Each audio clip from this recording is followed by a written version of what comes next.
Newsflash Africa, the best place to get Africa-related content in today's news. Well, today we have some bit of very surprising and very educative form of news. The former emir of Kano, Muhammadu Sanusi, has dropped a bombshell. So let's dig into it. He stated that the Nigerian government may go bankrupt based on the current structure of governance in the country. It was also reported that Sanusi spoke at a webinar hosted by Emmanuel Chapel with the theme mitigation of the economic impact of COVID-19 and the path to recovery. It was also gathered that Sanusi, who was repeatedly called for the review and reduction of the cost of governance, said the country's current structure of governance is unsustainable. He said that it has become necessary to start deliberating on how to amend the structure in the face of an economic crisis caused by the COVID-19 pandemic. He said the government could increase productivity by redeploying personnel from the civil service, where many people do administrative works, to areas like education and healthcare. Now, I'm sure that with the shortfall in revenues, where the oil prices is, and after the debt servicing, we probably have to borrow to pay salaries. We have to go back and look at that structure. If you have a company and you have extremely high overheads and you need a high contribution margin to break even, you will be looking on ways to reduce the costs. So we have a constitution that says that we should have a president and a vice president. We must have a minister for every state of the federation.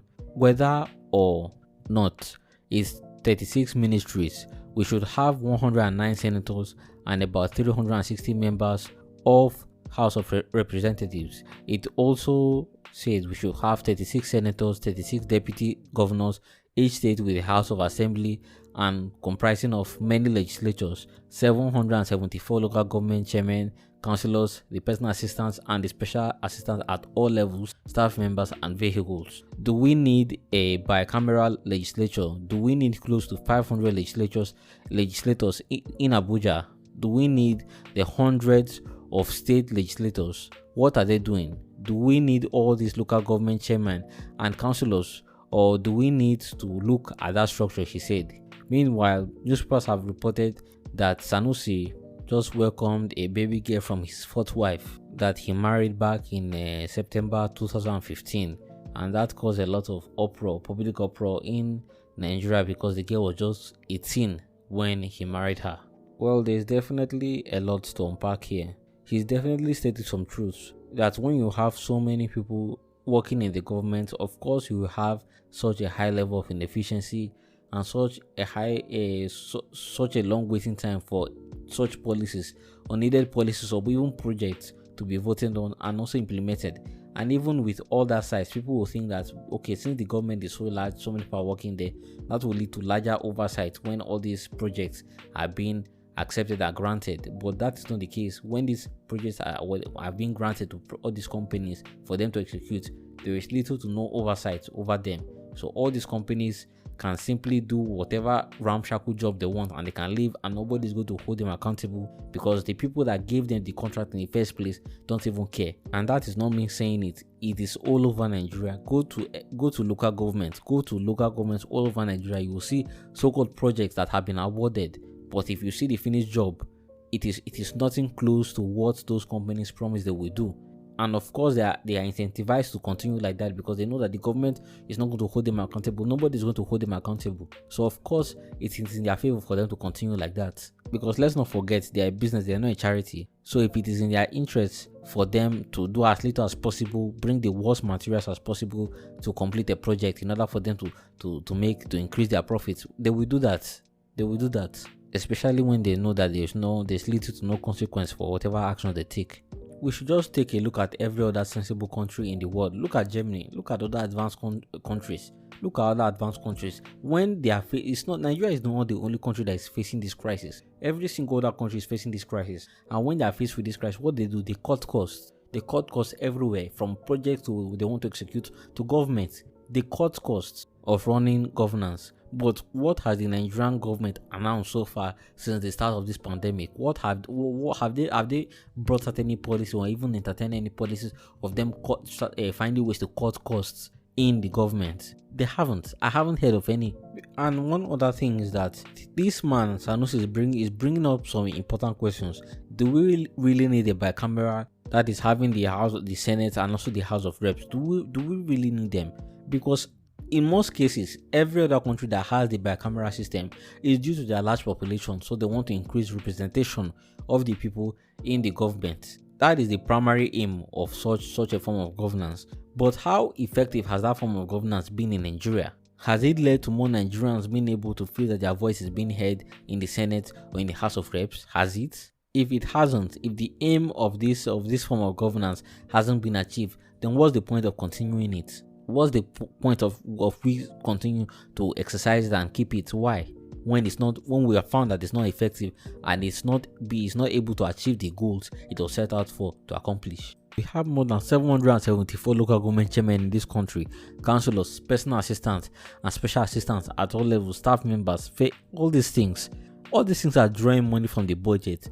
And if these people have shown to not be effective in their position, have been shown to not be able to bring maximum impact of their position to the community that is being felt, that anybody that is coming in or a local person can say that yes, so and so person that is a local government chairman or a councillor has done this impact, that people can see it.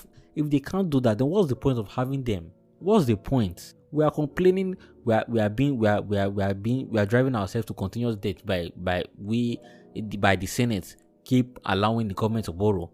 They don't find ways to cut costs. But we are seeing all these places, all these loopholes that these people can be collecting money, but nobody's doing anything about them. This system of governance of having the two houses in Nigeria, it has failed. And why has it failed? Because those people that are supposed to exercise it, meaning all the senators and this House of Representatives, they didn't do it properly.